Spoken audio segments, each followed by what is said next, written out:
Directors association అందరికీ, president దగ్గర నుండి అందరికీ. మరి ఇందులో ఎట్ట దూరాడు మా బొమ్మాయి నారాయణ దూరాడు. ఆయనకు కూడా అందరికీ కూడా పేరు పేరున నా నమస్కారాలు. ఎందుకంటే ఎందరో మహామహులు డైరెక్టర్లు వచ్చారు, నేను కూడా చూశాను, నేను కూడా వర్క్ చేశాను. కానీ డైరెక్టర్ అంటే ఇదిరా అనిపించిన వారు గురువుగారు దాసనారాయణరావు గారే. వారు నా డేట్లు దొరకకపోతే వరే నీ డైరీ నాకు ఈరని రాసి పెడతా అంటే గురుగారు దండం పెడతా, ఆ మాట వద్దు గురుగారు అని బ్రతిలాడుకున్నా. అంటే అంత ప్రేమ చూపించేవాడు ఆర్టిస్ట్ అంటే.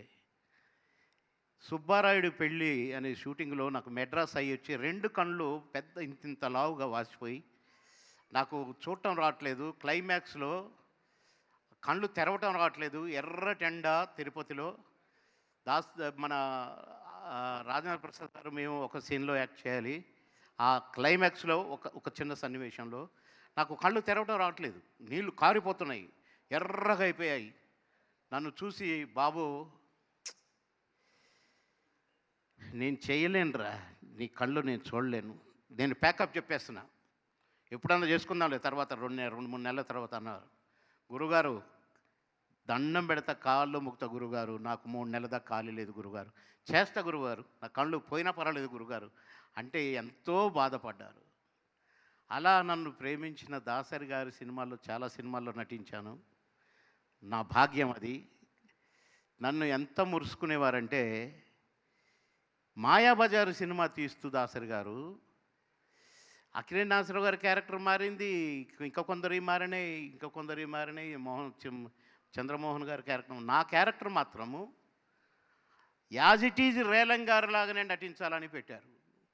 నేను ఎంత బ్రతిలాడానో, వామ్మో నా వల్ల కాదు గురుగారు, నా స్టైలు నాది నా భంగిమ నాది వేరు సార్, నాకు అస్సలు మ్యాచ్ కాదు సార్, ప్లీజ్ సార్ వద్దు సార్, ఇంకేదైనా బెస్ట్ సార్ అని అంటే, లేదు నువ్వు చేస్తావంతే, స్లాంగ్ కూడా అదే పెట్టాలన్నారు. మళ్ళీ స్లాంగ్ రేలంగి గారిలాగా నాకు ఎలా మోల్డ్ అవుద్ది సార్, నా నోరు తిరగదు సార్, నాకు ఆ ఎక్స్ప్రెషన్స్ రావు సార్ అని ఎంత బ్రతిమలాడినా ఒప్పుకోలేదు.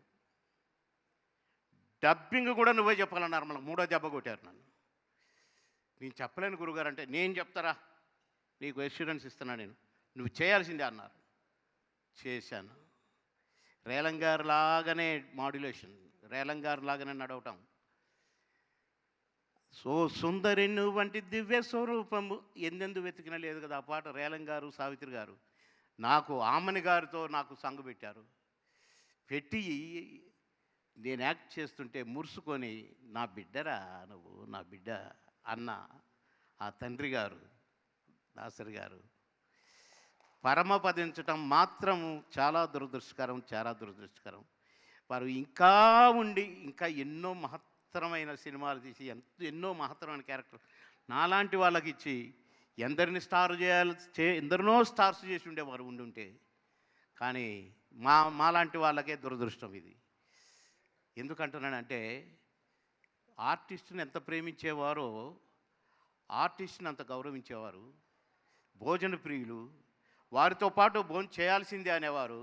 ఆ ఎండు చేపలు పచ్చి రొయ్యలు ఇవి వస్తే మాత్రం అసలు ఆ రోజు పండగ షూటింగ్ అంతా. అలా వారితో ఎంతో అన్యోన్యతను పెంచుకొని నా బిడ్డని పిలిపించుకున్నాను. ఆ జన్మ ధన్యము.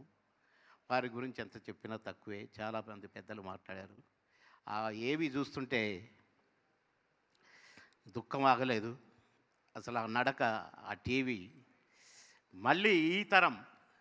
అప్పుడు డైరెక్టర్ అంటే ఇది అని అనుకున్నాము, ఇప్పుడు డైరెక్టర్స్ డే అని పెట్టి ఇవాళ ఇంత మంచి ఫంక్షన్, అందరికీ పితృ సమానులైన దాసరి గారి బర్త్డే ఫంక్షన్ని ఈ పండుగను జరుపుకోవటం నిజంగా మీ అందరూ అదృష్టవంతులు, అభినందనీయులు సార్. మీ అందరికీ పేరు పేరున మరొకసారి నా నమస్కారాలు తెలియజేస్తూ, ఇలాగే ఈ డైరెక్టర్స్ డే చిత్రసీమ ఉన్నంత వరకు విజయ దుందుమి భోగిస్తూ డైరెక్టర్స్ అంటే దడబుట్టాలి. అలా దడబుట్టించారు దాసరి గారు.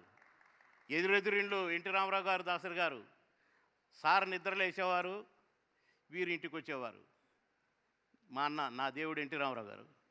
అలా డి అంటే డి. అలాంటి డైరెక్టర్స్ అసోసియేషన్ వచ్చింది. ఈ డైరెక్టర్స్ డే తొడగొట్టి నడిపింది.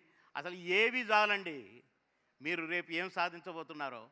కనుక ఆల్ ద బెస్ట్ చెప్తూ మీ అందరికీ కూడా ఓపికతో కూర్చున్న అందరికీ కూడా ధన్యవాదాలు చెప్తూ సెలవు తీసుకుంటాను. అందరికీ నా నమస్కారాలు.